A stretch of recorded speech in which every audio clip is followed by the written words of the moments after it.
everyone, and welcome to Life After the Military, a show focused on strengthening the mental fitness of veterans and their families, helping veterans transition from military to civilian life, and overcoming adversity. My name is Lee Elias, and I'm joined, as always, by my good friend and co-host, Howie Cohen.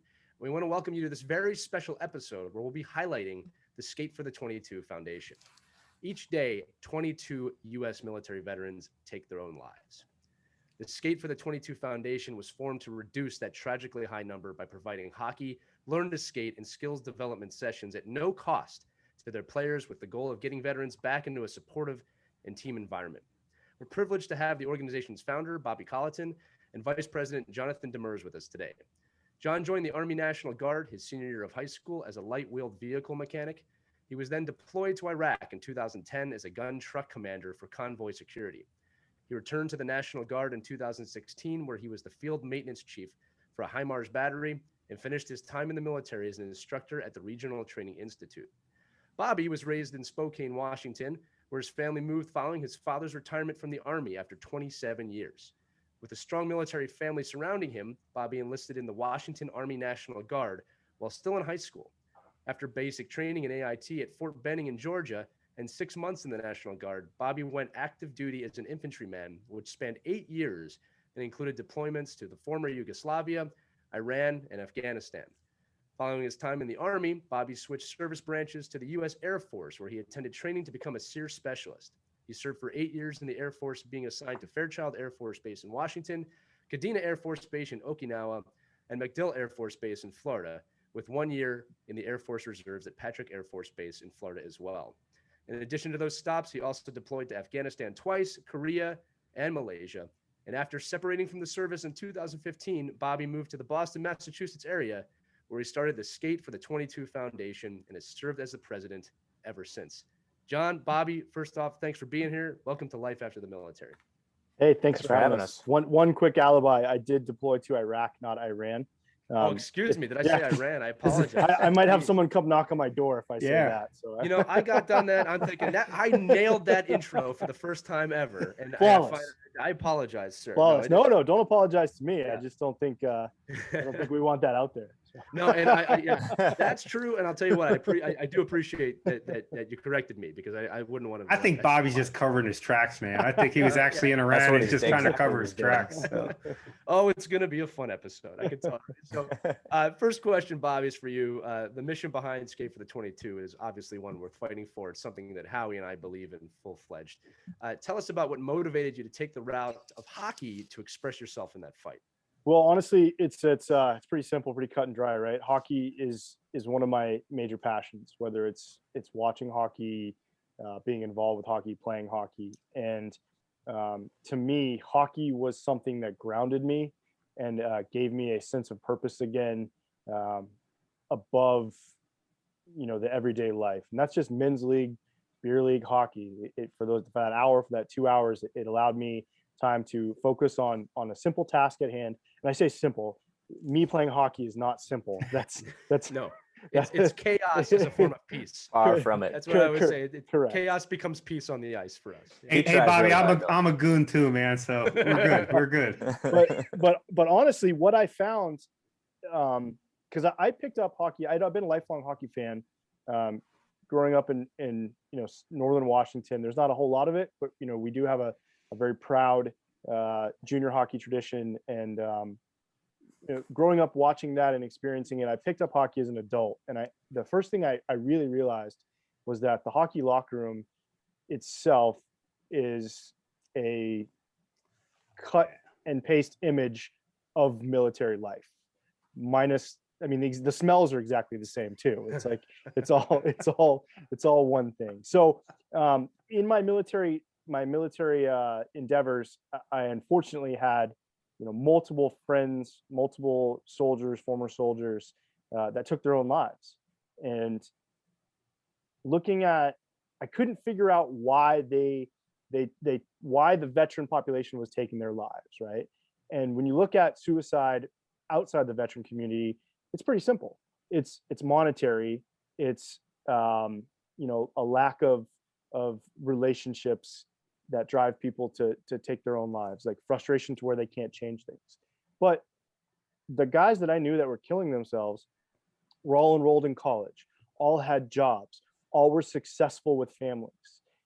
But I couldn't figure out to what they were doing. And finally, what clicked to me was it was a lack of belonging again to a team that's bigger than just yourself. And it was missing, because the day you take off the uniform, you lose that sense of camaraderie, lose that sense of teamwork. And you can take the service member out of the service, but you can't take the service out of the service member. And that's what was missing to me. So I just said, well, if I can find it in hockey, somebody else has to be able to find it in hockey too. That's where it went. You know, it's interesting you bring this up, Bobby, because I'm actually having a flashback. And Lee, I'm sure you're recalling this as well when we talked to Colonel Lori Buckout. So this is a friend of mine who is like me, a retired Army Signal Corps colonel. She was commanding the 32nd Signal Battalion, which is part of the 22nd Signal Brigade, which is part of the 5th Corps in combat. And when she came out of command in combat, she had challenges. And part of the challenge was, she was very used to being in a situation where she felt that she had total control and over the situation. And when she came out of that, she had a hard time adjusting, not having that kind of authority and control, which actually put her into a very deep depression. And she actually had to seek, and thankfully she did, and got medical attention. But it reminds me so much of what you're saying right here. I had never actually even thought of it that way, the way you're describing it in relation to suicide. And I find that fascinating. And that's why I can see, look, I say this all the time, Lee and I both, and I'm sure you guys do too, we coach youth hockey teams. And to me, hockey is nothing more than a conduit to teach young children at whatever age they are, or young men and women, or more adult, when you get into the junior level, it's a conduit to teach them the life skills they need to be successful in their life. Right. And I hadn't thought of it as it being, taking that same concept and taking it to veterans and say, hey, look, now you can be part of a team again and have a little sense of purpose that might have been missing in your life since you're now out of that environment. So I'd love for you to kind of talk about that actually a little bit more, because it's fascinating to me that you've chosen hockey to actually help veterans overcome these kinds of challenges. And what I really love to hear, if you have the stories and can share them, is and you don't have to give names, but I would love to hear some of the success stories, the men and women, and I'm assuming you have both, that have been in the program, and how has it helped them? What are they telling you, that how has it helped them? I think that would be fascinating to share with our audience. So it's hard, right? When you look at a mental health, because in the end of it, the long and skinny is, we're not a hockey organization. We're a suicide prevention organization that uses hockey as the juice to get people exactly. And it's disguised, right? We're a mental health organization under a camouflage net, so they can't see us, and they're getting it without them even realizing they're getting it. That's cool. That's interesting. So and I think John can talk about this too, is the key thing that helps is that when you walk into a locker room, when it's your first time, your first moment, you're very apprehensive. And John will be perfect about talking about this too, is because John was not one of the original members. John was brought in through our recruiting efforts to bring veterans in. And so when you walk into that locker room, the first thing you're going to hear is all the stuff you heard from your days in the military. You're going to hear people talking about, oh, this deployment, or I was in this station, or we did this, or we did that. And I think some of the coolest things I've been able to witness is a retired 60-year-old lieutenant colonel having a conversation with a 19-year-old active duty Coast Guardsman. And it transcended their age. It transcended everything else, because it's a shared experience based on hockey and based on life in the military. To talk about the successes, it's hard to gauge because we don't get a lot of feedback on that. Now, I will say that we have had 2 suicides within our organization. So it's very easy to gauge we don't call them failures, but it's very easy to gauge the sticking points. But the way that I look at it too on that side of it, and then I'll come back to the successes, is that in something that was ingrained into me very early as an infantryman was that when you're on the objective at a casualty collection point, there's a specific area for expectant, because that people are not going to survive. And when it comes to mental health, there are people that are so far gone that you're not going to be able to save them. But what you can do is extend their time with their loved ones and their time on this earth, and you can slowly try to chip away and change that. And I think that we've hopefully done that in some cases. For the successes, we do see stuff. I will get random Facebook messages or social media messages or texts that said, "Hey man, just wanted you to know that this is an anniversary. Last year I was going to end it." One individual texted me, said, "I was going to end it. I had a plan. I was leaving to go do it. I had some stuff I had to do first." He said, "But then you texted me and said, 'Hey, are you still going to be at the game on Saturday because you're on the roster?'" Oh, that's unbelievable. And that individual said, "Yeah, I'll still be there." Wow. And that's what our focus is to give people a date that they need to make it to. And they said, "This is a team environment. It's a team sport. I got to get to Saturday because they're counting on me to be there. So I'm going to get to Saturday." And then we wear them out so much on the ice that they're too freaking tired to do anything else. And they just got to make it till the next time. Wow. That's pretty impactful, man. That's incredible to me. That really is incredible. Brilliant. And Howie, it's funny because we were just interviewing James Jordan, and we had this question that came up, and it's for both of you guys. We're talking about mental fitness with military members. And no one's disagreed with me on this. The military is the greatest team on the planet by far. So what happens when you're not on the greatest team on the planet anymore? Right? We talk about this with pro sports teams after championship runs. You have that fallout after the season ends where, most athletes go into a depression, right? If you're on the greatest team on the planet, some people for 20 plus years, what happens when you're not part of that anymore? So I think that speaks to exactly what you said, Bobby, about the team atmosphere that you're creating, right? We all want to be part of something. We all want to be part of something larger than ourselves. And service members obviously do that for longer than most. So just to your point, it's just from a mental health standpoint, that's not a question that I hear asked too much, right? What happens when you're not on the greatest team on the planet anymore? Or like you said, the snap of the fingers, it's over.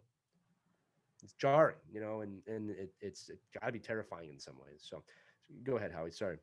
Well, and what's interesting to me, and so it's fascinating to me what you said, that you're a suicide prevention organization that uses hockey as a conduit, right? And I actually love that description. So what I'm interested in is so what is kind of your approach then, right?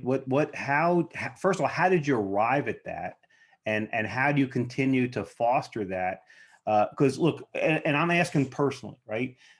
As we talked about before we actually came on and started recording, I'm on a mission right now to turn this trend of 22 suicides a day.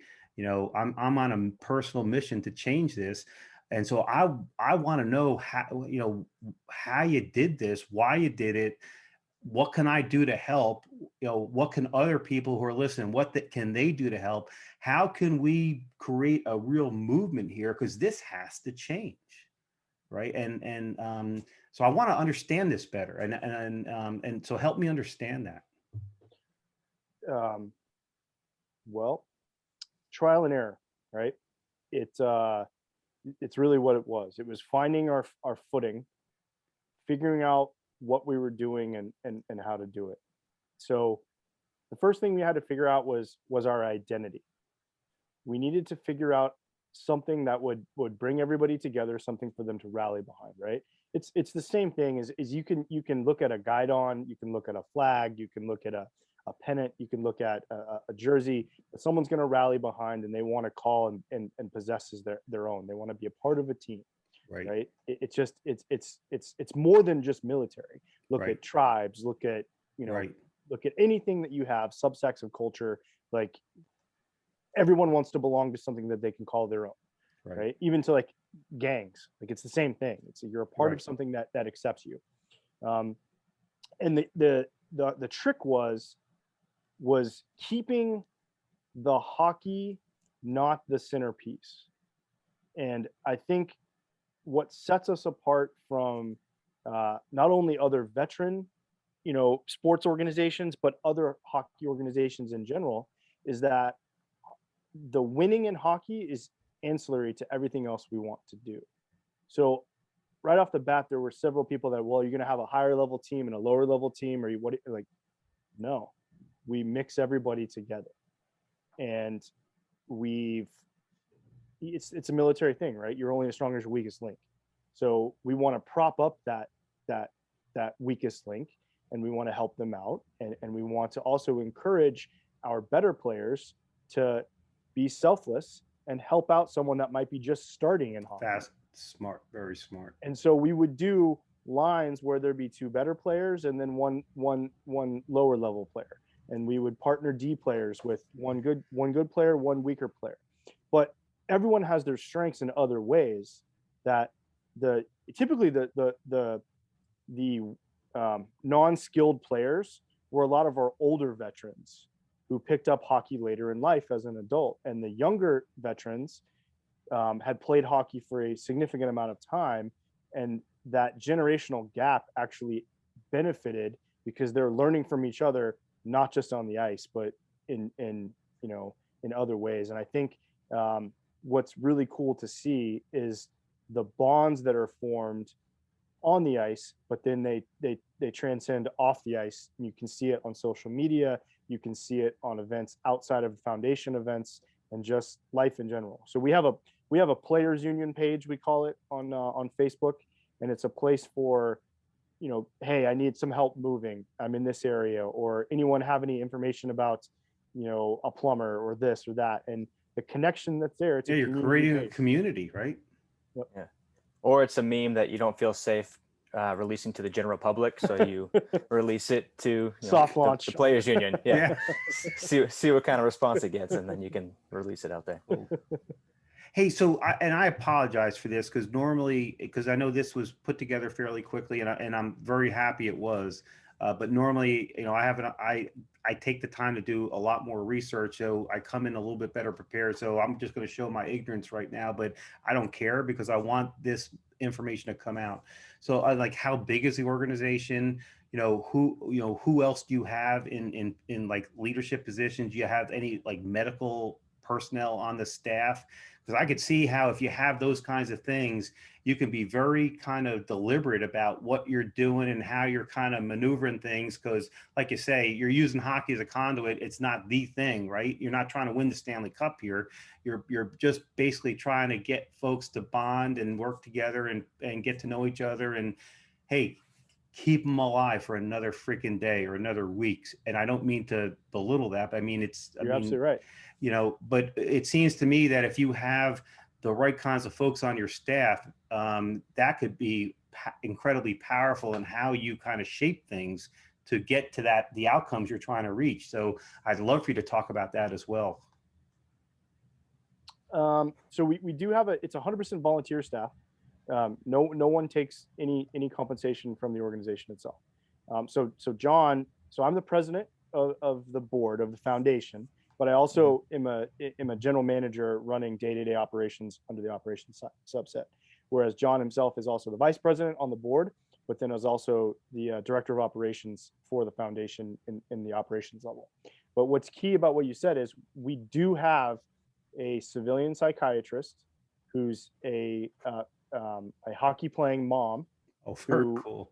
jumped on board, and she's our go-to, because a lot of times what happens is she's come out and played in some of our scrimmages and some of our events, but having her on staff gives me the ability, when someone reaches out to me and says, hey, I'm not doing so well or this or that, I said, hey, you want to talk to Doc Baker? Want me to have her call you? Want me to have her text you just to see what's going on? Because it's not on the record. She's a clinical psychiatrist that can point you in the right direction and just kind of figure out what's going on. And we've had her contact our players when it comes to like medicines the VA's issuing that they don't know if it's right or if it's working correct for them. When individuals are struggling or just not sure if they should go to this type of therapy, like what they should do. And it's kind of just having a reassuring, secondary look that comes from within the organization that's not accounted for anywhere else. And it gives them the opportunity to give that out. Hey, those are all huge wins right there, man. To me, those are huge wins right there. Right. So I think that's awesome. Very Especially cool. if, like you just said, we shouldn't downplay this. The fact someone texted you and said, "Hey, I'm not doing so well," that right there is humongous, right? Where they might not have had that connection if they hadn't joined the organization. So, you guys, do me a favor. And Howie's right. We should dive into the organization a little bit. Tell us a little bit more about the events you run, the teams you have, and kind of the day-to-day of Skate for the 22, because I think it's a lot larger than people realize. John, you want to jump that one? Yeah. So Bobby started back in 2015 with 18 players at the time? Correct. It was a game against Boston Fire. That's pretty good for not being there, right? Yep. Yeah. So was it the 2016 season when we branched off into New Hampshire, or the 2017? 2017. So 2016 was when we started to fill the numbers in the locker rooms. Right. Yep. And Bobby came up to me and another gentleman, Derek Reese, in the foundation, both being from New Hampshire, asked if we wanted to, branch off, have a team in New Hampshire. He was looking to expand the organization, and he wanted someone that he could trust to run a team. I still don't know why he came to us, but he did. And so he wanted someone to see, kind of like the guinea pig type of thing. I wound up going really well. And now we're up to 4 teams in the league. We have 3 in Massachusetts, North Shore, South Shore, and the original Eagles, and then we have the New Hampshire Granite State Cannons as well. We'll see what it looks like coming back to our first season after COVID. Getting up to that crawl, walk, run phase again. But we're really excited about where we go and where we're going from here. But as far as events go, we do a lot of things. We were talking about the players who maybe haven't played a lot in their life, or have never played, and I think that's kind of like a barrier that we've had and we still have. But just getting the confidence to come out and give it a shot. But we do offer learn to skate. We have skills clinics. Like Bobby said, we have the younger more talented players. We're all willing to help each other out. So everybody's whether you're played juniors or whether you're just starting out, we're all on the same level. Right. That's awesome. Yeah, we play a lot of games against each other, which is fun. It keeps the competitive juices flowing. I think that's another thing that you miss when you get out. Just the friendly competition between platoons and within the battalions and stuff like that. So we do that, and we also play teams outside of the organization, whether it's a different charity, because we also like to give back as well. I know the Cannons have played several games for different charities. We had a family, a local hockey family, that lost everything in a fire a couple years back. So we played a charity game against a local team to raise money for that family. And the big game for us is Bruins alumni. We've played those pretty much every year that I've been in the foundation. Actually alumni professional hockey players? Yeah, the Boston Correct. Bruins. Holy cow, that's awesome. Yeah. That doesn't surprise me one bit, because hockey players never cease to, professionals never cease to amaze me how most of them choose to give back to their communities. So that doesn't surprise me, but that's very cool. And Right, to back on that, what John was saying, what he didn't mention was that all of our skills clinics and our learn to skate programs are taught by former pro hockey Holy players cow. or college players. So Very you're not gonna, cool. because it's like you said, it's a barrier to entry, right? It's a barrier to get in, but who better to learn from than someone that played at the highest level possible? Oh, that is so awesome. And they That's love donating to their donate time, their, too. donate Yeah. their time. Yeah. Yep, they Yeah. donate their time. They have our director of skills operations was a former he's a captain at Boston University, played 4 years, was drafted by the Montreal Canadiens, played all across the AHL, played for the Providence Bruins, played in Europe, and he Holy donates cow. all of his times to organize our skills, and has also become like an ally with players on a personal level as well. So it's just it's such a great community. The pro world is in hockey is ready and willing to give back. Well, listen, I guess what I'd like to kind of tickle out of you guys right now is I love what you're doing. So how about sharing with you, because here again, think about what we're trying to do here with life after the military, right? We're focusing on military veterans or families, how to help them strengthen their mental fitness, how to help them transition to life after the military, how to overcome adversity. So what we want to do is build an audience where we can help people, find what their passion is and go pursue it and be very successful at it. Right.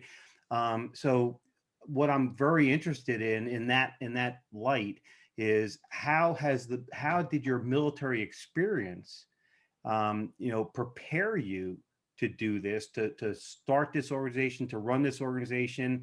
And again, what we absolutely love are, if you can share any stories about how that all developed. But I think that would be fascinating for our audience, because look, it's not just about, I'm going to retire and I'm going to be a government contractor. I'm going to retire and I'm going to go, there are a number of people that are doing very interesting things that others may not have thought about. And if we can give them those creative ideas, maybe that prompts something where, hey, you know what? I want to do something like that. I want to go pursue a passion of mine. And I'm a firm believer, if you're passionate about something, you're going to be successful at it. I absolutely, in my heart of hearts, believe that. And I will tell you, for part of my post-military career, I did not do that. And it's not that I regret it, but I feel like if I had done something else, who knows what could have happened. And I ended up getting there. But so let's help folks get there quicker, right? And so I would love for you to share those kinds of insights and perspective that you guys had that help you get here very quickly. Well, for me, like I mentioned in the beginning, is hockey was my conduit, right? Hockey was what grounded me, and it took some other people to kind of identify that to me. But once it was clear, like, well, I wanted to push that out to be able to help others. And I realized quickly too that, I used to always say, when very early in the foundation, that, well, we were going for global domination, right? We wanted to escape the 22 on every street corner. But taking a step back and looking at it, I don't want to escape the 22 on every street corner. What I want is for a veteran to step up in his or her community and create kickball for the 22 or whatever it may be. Cool. For that individual area, because there's something out there for everyone, and there's something that you can get into that can support you. And like Team RWB, like running is something very easy for veterans to do. Most of us hated doing it in the military, but it's something that we know that we could do. And so organizing those types of things and giving a challenge is what helps. So finding something that you're passionate about, like you said, right? Actually getting out of your basement and finding something that you How did you know I was in my basement right now, man? I can tell. I can tell you're in your war room. I like it. So now the people listening have to watch the episode. But it's getting out of your comfort zone to find what makes you happy, and seeing smiles, and that's it's it's cliche, right? Like to be like, I just want to see people happy, but I really do. Like that Yeah. makes me happy. Yeah, absolutely. And John mentioned our first game against the Boston Fire Department. We had several veterans who played at the Division I level of hockey that were playing in that game. And one of the greatest, comments I ever heard was after that game when I had a mother come up to me and said, "Thank you, because I haven't seen my son play competitive hockey in almost 20 years. And it was a joy to see him smile again." Oh, that's awesome. And the fact that he brought his mom to the game Yeah. was a win in itself. But the fact that she recognized that made him smile, because it was competitive and it was something that he could feel proud about and get into. So whether it's hockey or golf, there's some really, or running or sailing or jujitsu or whatever it may be, there's some really great organizations that you can learn from and create in your own community. And whether you serve 20 veterans or you serve 60,000 veterans, you're gonna win. Yeah. That's the ticket right there, man. I love what you just said, to be honest with you. So I almost think of, and again, I probably need to do a lot more research here because I'm probably going to speak out of ignorance here, but it is what it is, right? So the skate for the 22, it's like pickleball for the 22, volleyball for the 20, but I'm telling you that we could create a movement here. You know what I mean? I mean, that is exciting to me, to be honest with you. And I actually want to be a part of this. I really want to be, because look, I'm trying to figure out, and look, I'm going to bring this on screen, right? We talked about this before we recorded. I saw a LinkedIn post a couple weeks ago that just hit me straight in the heart. And after seeing that post, I am just committed to turning this around. And this looks like one of the things that I could get myself behind and do something about. And like you said, whether it's helping one person or 100 people or 1,000 people or 10,000 people, it doesn't matter.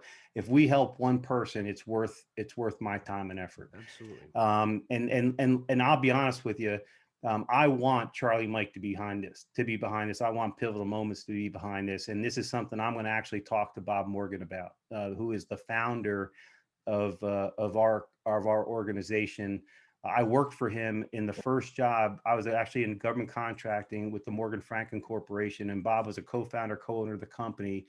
Bob is the founder of Pivotal Moments. He is absolutely passionate about this as I am, and he and I are going to have a conversation about this, because I think this is absolutely fantastic. And so I just want to create a strategic partnership between us and figure out how we can just, and whatever it is, skate for whatever it is, or whatever it is for the 22. We need to be a part of this, man. I think this is awesome what you're doing. And I'm gonna let's see how I word this. Stuff that pops in my head all the time, and John knows this too, because I'll text him and be like, "Hey, what do you think about this? Should we do this, or should we do it like this, or should we do this, or should we do this?" And it's how we get shit done in the foundation is we bounce ideas off each other and create.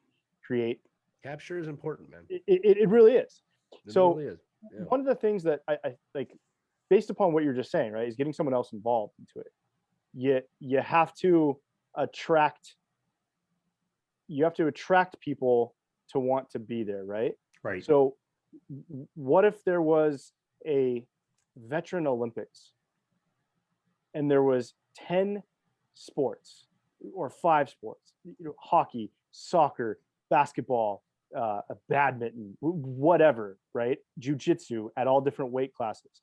And it may have 3 teams the first year, but as more and more people find out about it, they'll start to build things in their community, and you're already starting right there. Yeah, that is so cool. Yeah. Because some areas, like if you're in, if you're in, I would say, parts of Florida, you're not playing hockey, but soccer's huge, or football or whatever. Or softball or whatever it is. Right. And you build one thing that you're allowing people to organize themselves for to be there. And you take it on the road and you go all around the country and you just provide for people. But that's how my mind works. And I'm like, all right, well, how do we get people to want to build something? If I may real quick, a key point you made and Howie emphasized it, I want to emphasize it too, is that especially with something as serious as the 22, right, in general, and Bobby and John, I think you've discovered this, and I think you're championing in this, is that if you look at it as a whole, it is overwhelming, right? If you look at it as like saving the world, it's overwhelming. And I don't know if Howie thinks I'm lame when I do this. I'm kind of a geek, but there's this great line in a Spider-Man film where Spider-Man says it's not about saving the world, it's about saving one person at a time. Yeah. And for whatever reason, that was a between the eyes moment for me, right? It doesn't matter if it's Spider-Man or whatever. Now, look, military guys are my heroes. I've been saying that my whole life. It's not going to change. And when I realized what I wanted to do to help, it was almost overwhelming at first because one person can't do it. But damn it, guys, if we can one person at a time, right? Like help one person at a time, it changes the whole viewpoint on how to attach this. So like you said, you do a Veterans Olympics. If you get 5 people, that's 5 people, man. You get 50,000, that's 50,000. That's great too. But you get one person, one life, one person, it changes everything. And I think it's important, and I do want to ask you guys this too, if I may, Howie, is that, again, I think it is important to highlight how your service helped you transition to where you're at now, right? One of the big common themes we get on episodes is that military veterans, military people are good at being part of a team typically, right? They come out of the military with a skill set. Well, some of really, us. Some yeah, of us. fair. Right. Everybody on this call, right? Are you still trying to say I don't pass? Is that what that John, he already called you. He's like, VP, I give him all the shit. He listens to me. Good or not? That's a good VP. No, but look, when people separate from the military, they have a skill set. They have a skill set that some of them probably don't really realize that they have, right? Especially when you're going on job interviews. So kind of to Howie's question before, how did your military service prepare you for this? Because a lot of what you're building had to have been skill sets you both earned while you were in the service. Yeah, I'd say for me, between 2014 2016, I was stationed in San Antonio, Fort Sam, as a squad leader at a Warrior Transition Battalion. For those who don't know, that's anyone who's wounded in battle or any type of complex medical care, they'll get sent to those units. They'll get their care, and they'll either get sent back to the unit, or most of the time they get medically retired. And you see a lot of people who were there in the service for 20, almost 30 years. This is all they've known. Right. They don't know what they're going to do when they get out, and a lot of them have a disability now. That the thing they did in the military, they're no longer able to do on the outside. So for me, that was probably one of the hardest leadership roles I've ever had, because you did have to get to know these soldiers on a very personal level, know their story, gain their respect, gain their trust, because that's huge. We did have several suicides while I was there, a lot more attempted, but you just have to be there for that soldier, and they have to trust that you're going to be there for that soldier. So to me, that that kind of almost made the transition to this role, and being in the foundation and trying to be someone that these men and women can count on. That definitely translated for me, for sure. Hey, was this the first thing that you guys did when you got out of the military, or did you do something else, or did you just go right into this? Well, I kind of lucked into it. Like Bobby said, I wasn't there for the first game. I kind of came in towards the end of the first season, and it was just kind of on a whim. A buddy of mine was like, "Hey, I found this hockey organization that's just for veterans." And as soon as it said free hockey, I was like, "I'm in. I don't care what day it is. Let's make it happen." Like Bobby said, it kind of reels you in, you know. So I went there, and you don't really know what to expect, but you walk into the locker room, and it's like walking down the halls of the barracks. it's, F this and, screw you and all that stuff. And you're like, I feel at home, Hey, so John, you're going to love this, man. I am an absolute goon on the ice, right? I mean, I'm so whether it's D League, C League, whatever the lowest level is, that's the league I play in, right? I mean, I didn't start playing until my son started playing when he was 11. He's 27 now. So, but I love the game since I was 13 years old. But for one season, I actually played on a B level team. And what the hell I was doing on that team, I have no idea. But everybody on that team was from freaking Boston, man. and I'm always the first one there because look, I'm the oldest guy, so I got to do about an hour worth of stretching and warm ups and because otherwise I'm just going to crumple on the ice, right? So I'm there before everybody doing my warm ups and my stretches and this. So I'm first in the locker room and I'm literally watching the locker room fill up with these guys and when these guys come in, man, it's like a freaking comedy act. Like, I mean, I'm just sitting there just laughing my ass off the whole time as we're getting dressed. But they're all, I mean, you got former military, DEA agents, FBI, but they're all from freaking Boston and they are like born stand-up comedians. New England. Come on. You narrow it down to one city. Yeah, I don't know what it is about this part of the country, but it's you speak sarcasm first and then English second. Listen. Everyone here, I think, is well, at least the three of us from the Northeast. I know, Bobby, you've been around, but I call it the Northeast condescension. That's what I call all of us that are from this area. We know what we're talking about, and you don't. That's typically how we exactly. Room. Exactly, and we're gonna let you know you don't know it. Yeah. By the way, if your sports team is in the Northeast, we hate you. And nobody hates our team as much as we do. That's kind of the Northeast. Exactly. Right. Hey, so I guess a question I have then, just kind of in keeping with the theme of our podcast. So you mentioned that nobody gets compensated for what you're doing. Right. So are you guys working other jobs? And then this is something jobs. Yeah. Okay. So listen, if you don't, and I don't mean to get away from skate for the 22, but I want to just kind of pull that thread just a bit because, so you're doing something else. And what I'd like for you to talk about just briefly is, how did you prepare yourself for transition from the military to what you're doing now? How did that go? What went well? What did not go well? Hey, looking back on it, what would you do differently? Because again, we've got folks in the audience who are preparing for that transition now, whether they're a year out, 2 years out, 6 months out. What can they learn from your guys' experience as you prepared for and executed your transition? And what can they learn from maybe something that didn't go well, right? So I think the number one thing that anyone separating or getting out of the military needs to realize is that you're not going to jump right in and be a CEO. Okay. Also, expand your horizons on what you look for when it comes to work. I think every single person I know that's left the military from the units I was in said, I'm going to do one of three things. A, I'm going to go immediately right back and be a contractor doing the exact same thing I was doing, just getting paid more and not wearing a uniform. Or 2 or 3, I'm going to be a cop or a firefighter. Right.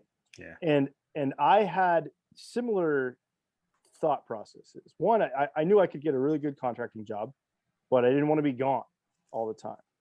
So I was like, well, I'll just, I'm leaving Florida. I'll just go up to Massachusetts and I'll become a cop. Little did I know that New England, specifically the Massachusetts area, has age limits and restrictions on when you can join and be a cop. And I was too old. I couldn't be a firefighter, couldn't be a cop. And I was only like 36. So I had a friend of mine who got out and he was in the utility field in natural gas and construction.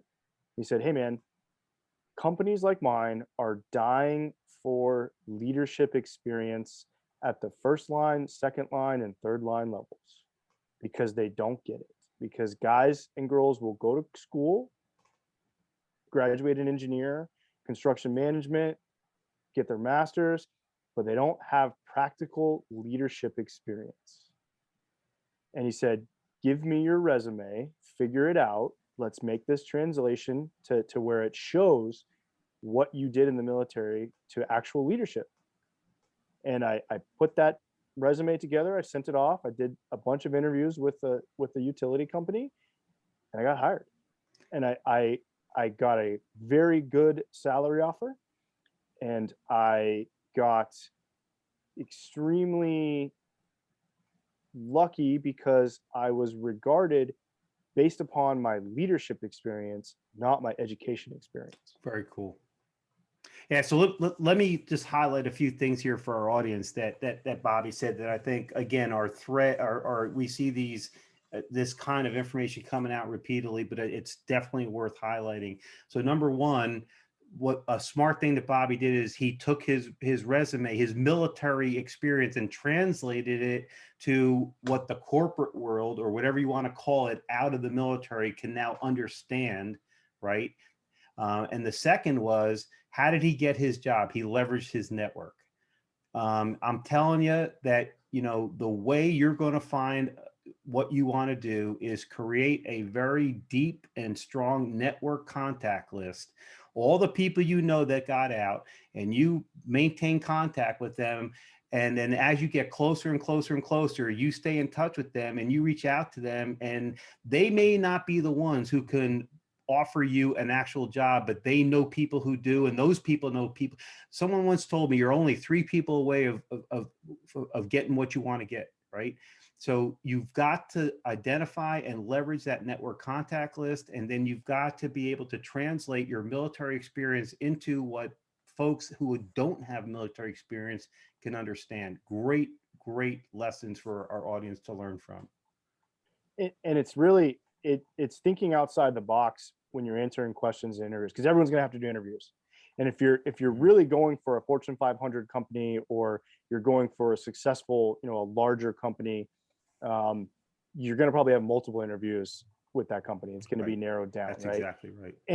And what clicked for me in one of the interviews, in the utility world, it's a management and union world, right? And they're aligned together to get one mission done, but they have competing agendas to do that mission. And when I was asked, have you ever, managed or worked with a union workforce?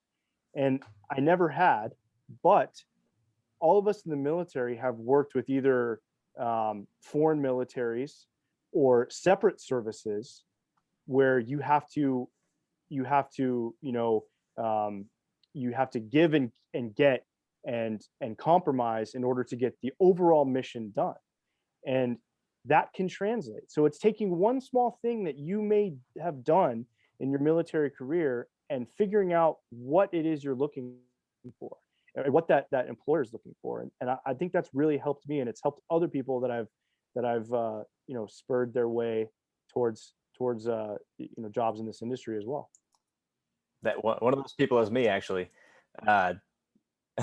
When he was telling the story, I was like, is he telling the story about when he helped me? Because that's the exact same thing that happened, except it was Bobby and I was the Daniel son.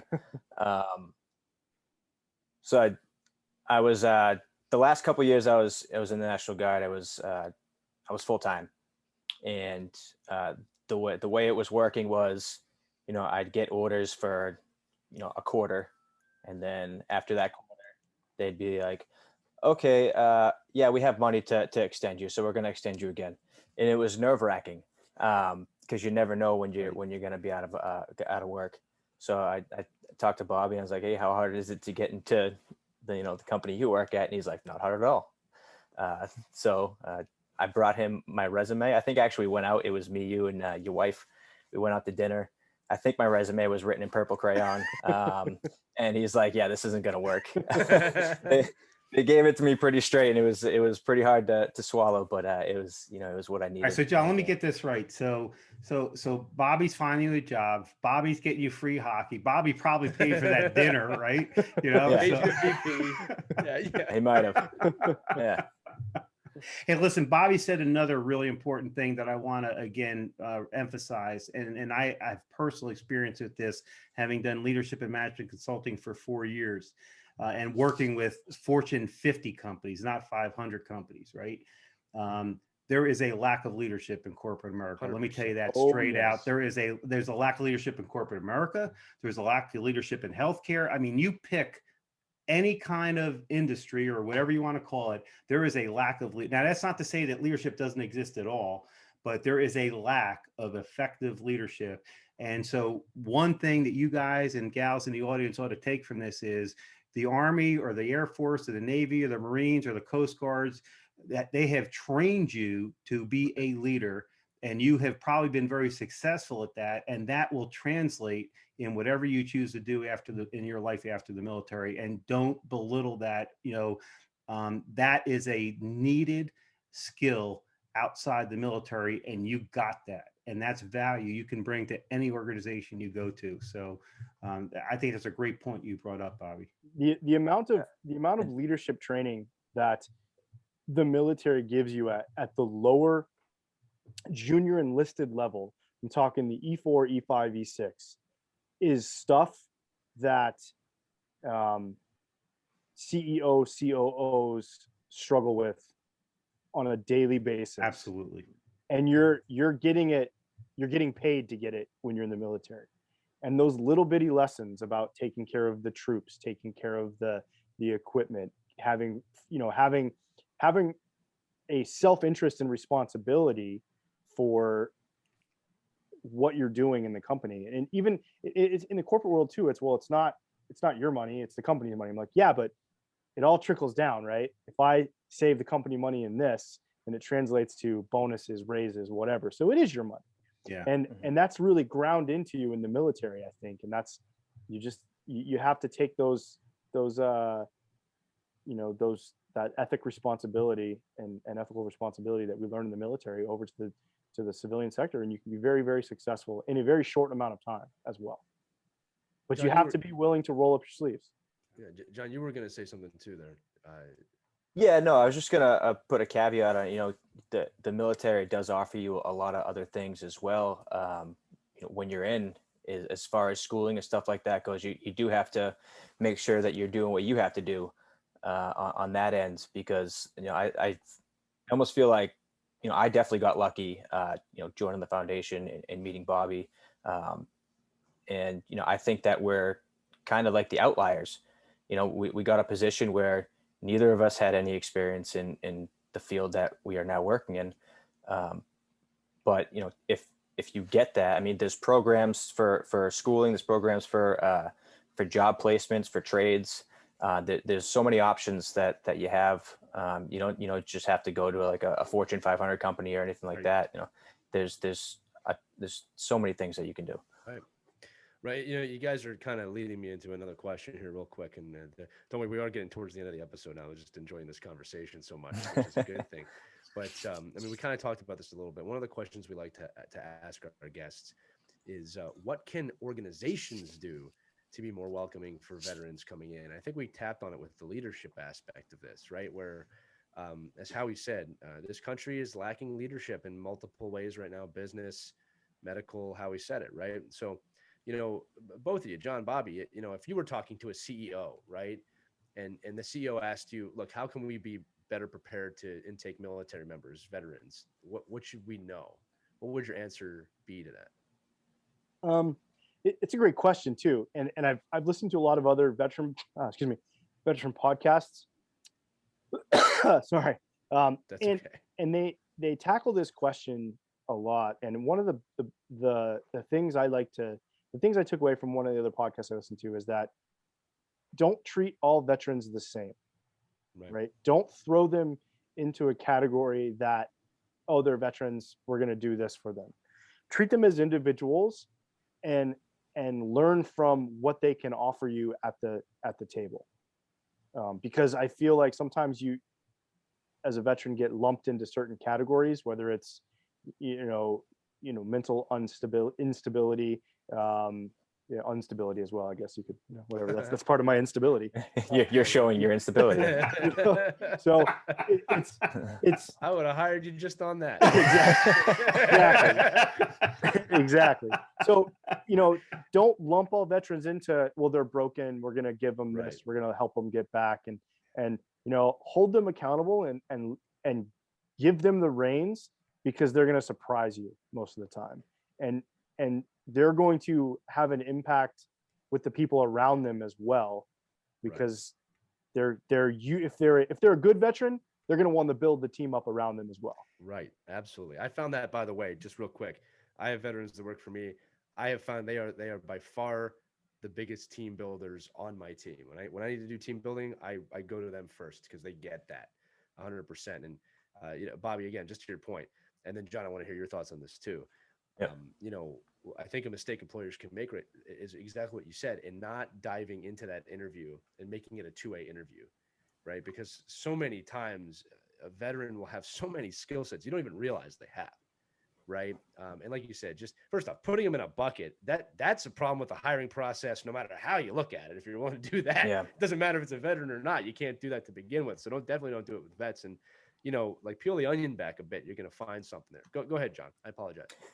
Yeah, no, I mean, it kind of sounds cheesy, but, give them a chance. We come from a lot of different backgrounds. I was ordnance, Bobby was infantry, we all have different skill sets, but we all kind of cut from the same cloth at the same time. We appreciate the 5 or 10 point veteran preference, but at the same time, like you said, it's just like throwing our name in a bucket, and that we all have our specialties that we're good at. And, we all come with that leadership and that background as well. But if you do have veterans in your organization, utilize them. Right.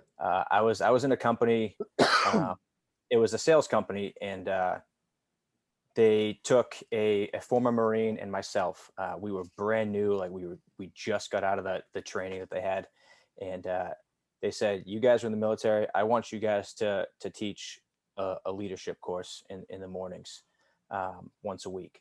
So, it was voluntary. People would come in, and we'd have 15, 20 people a week.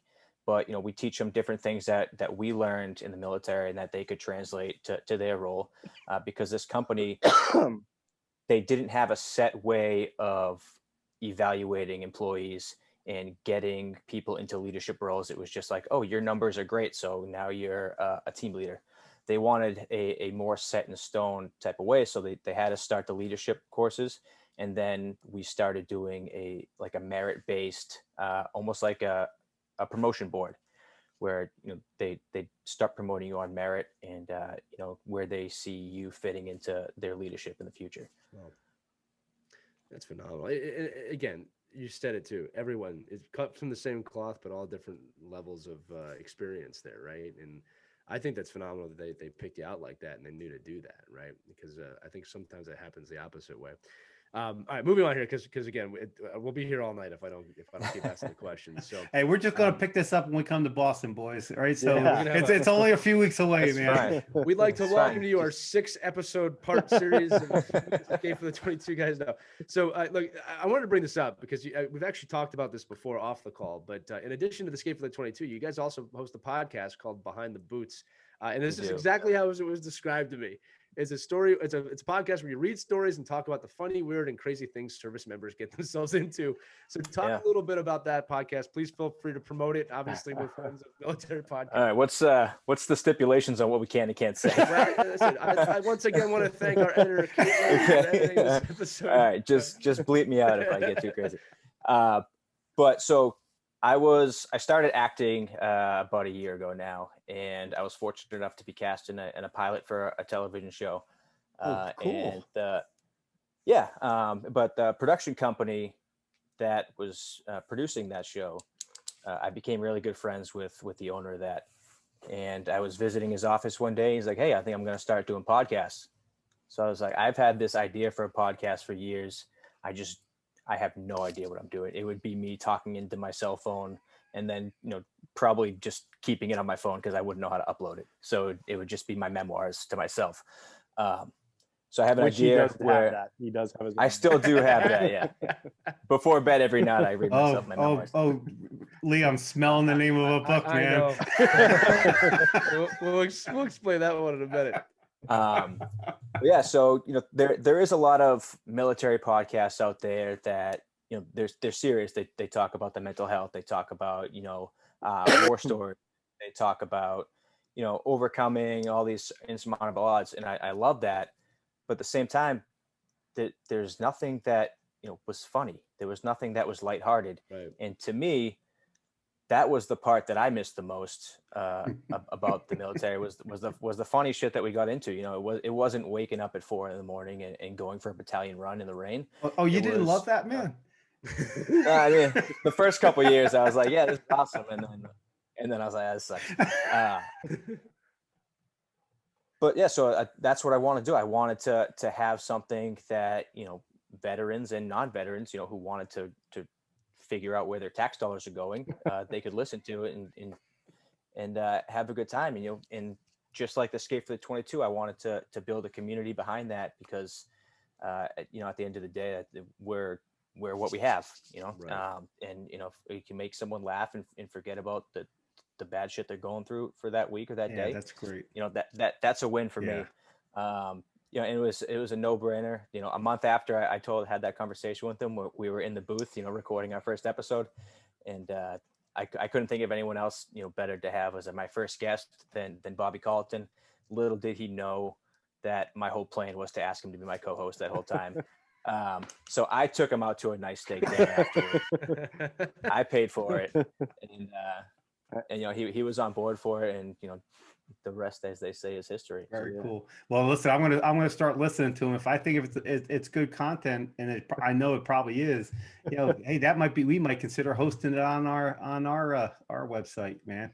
Yeah, well, I was gonna say, buckle up, John. Why don't you tell people where they can listen to it real quick? Is it just on Apple, or what's the best place? Yeah, so you can go to YouTube. Wilco Media is the site, the page.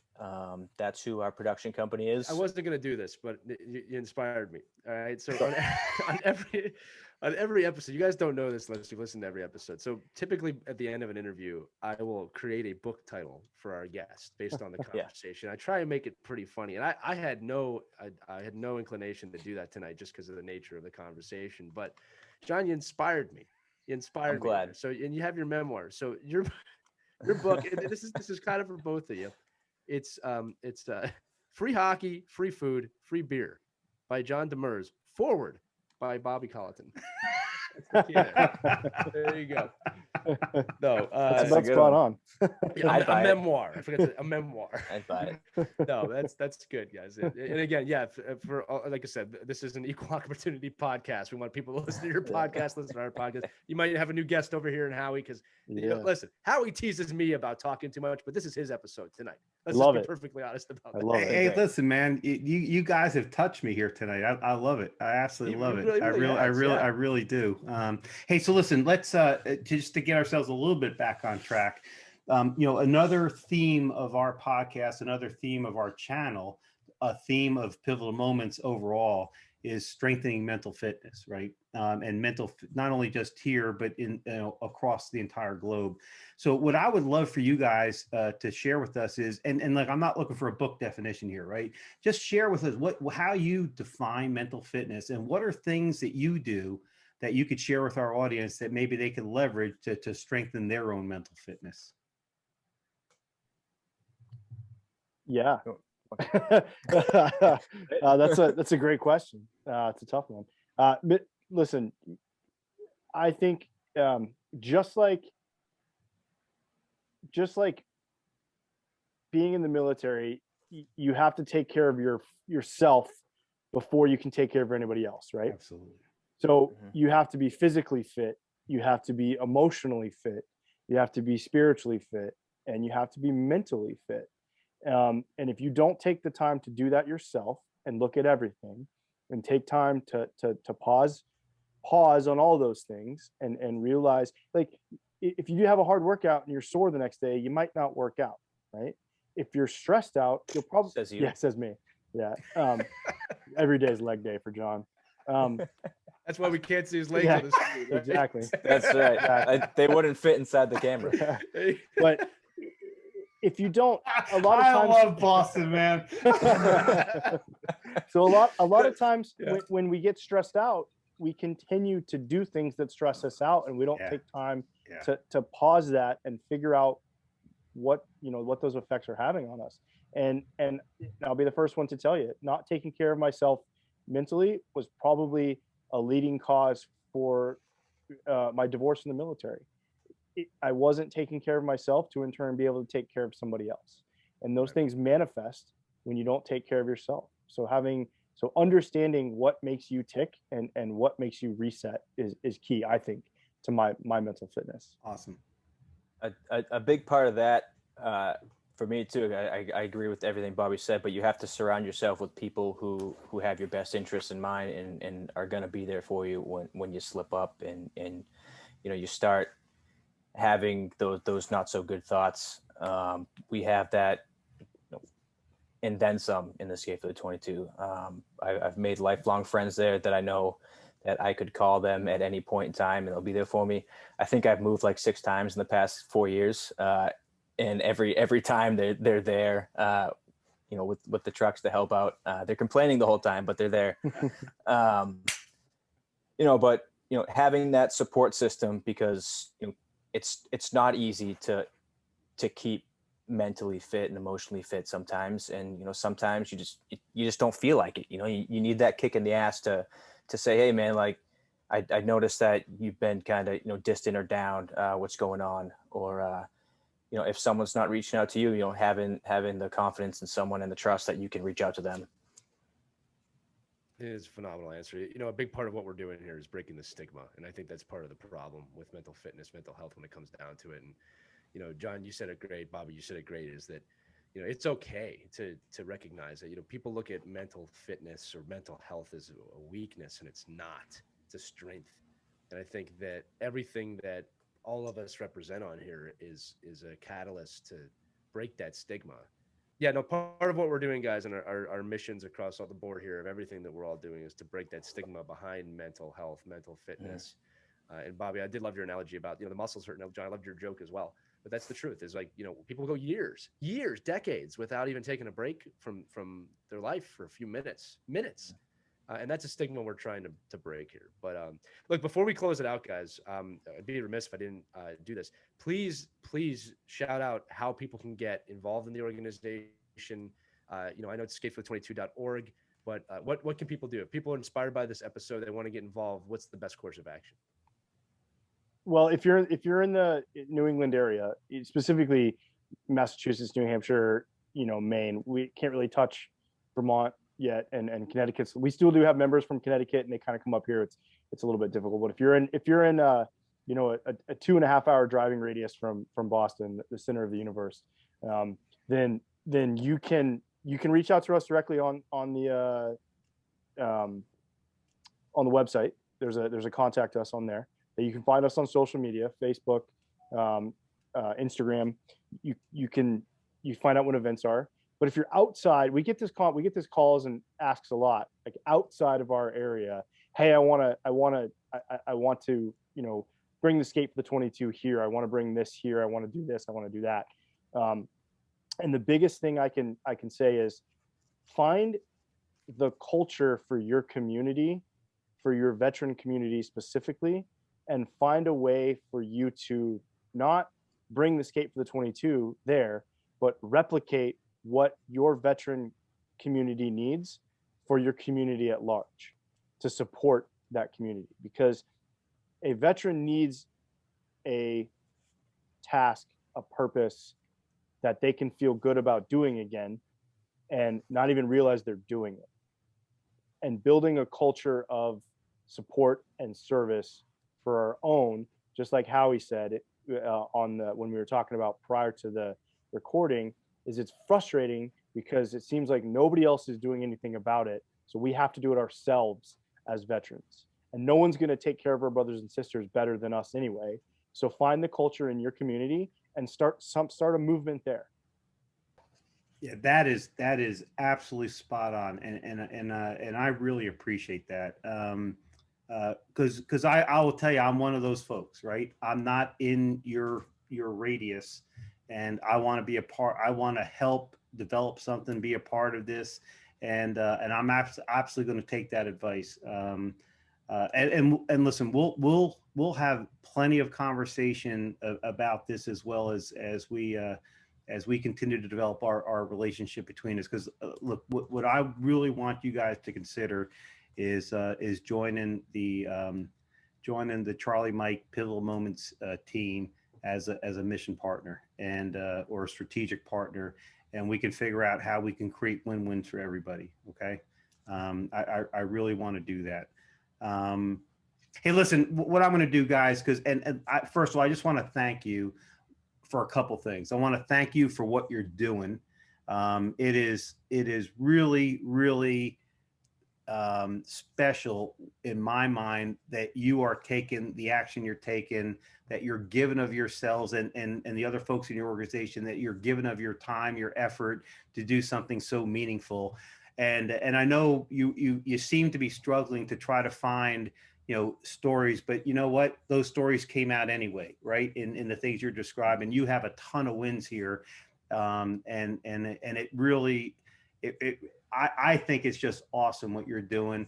And I want to thank you for that. I want to thank you for taking the time to be with us and sharing, what you do. If I know there's going to be people that, as we continue to grow this audience, that are going to want to take this template that you're creating and replicate it elsewhere in whatever they choose to do. So you're actually setting a great standard for the rest of us to kind of pick this ball up and run with it, So I want to thank you for all of that. Absolutely. My pleasure. Well, thank you. So you've been listening to Life After the Military, which is powered by Pivotal Moments. You can learn more about our organization at pivotalmoments.org for more inspirational, entertaining, and educational content. So for Jonathan Demers, for Bobby Colliton, and for Lee Elias, I'm Howie Cohen. And I want to thank you so much for joining us. And make sure to keep an eye out for more episodes soon, wherever podcasts can be heard. And thanks so much for listening, and we'll see you next time. Take care, folks.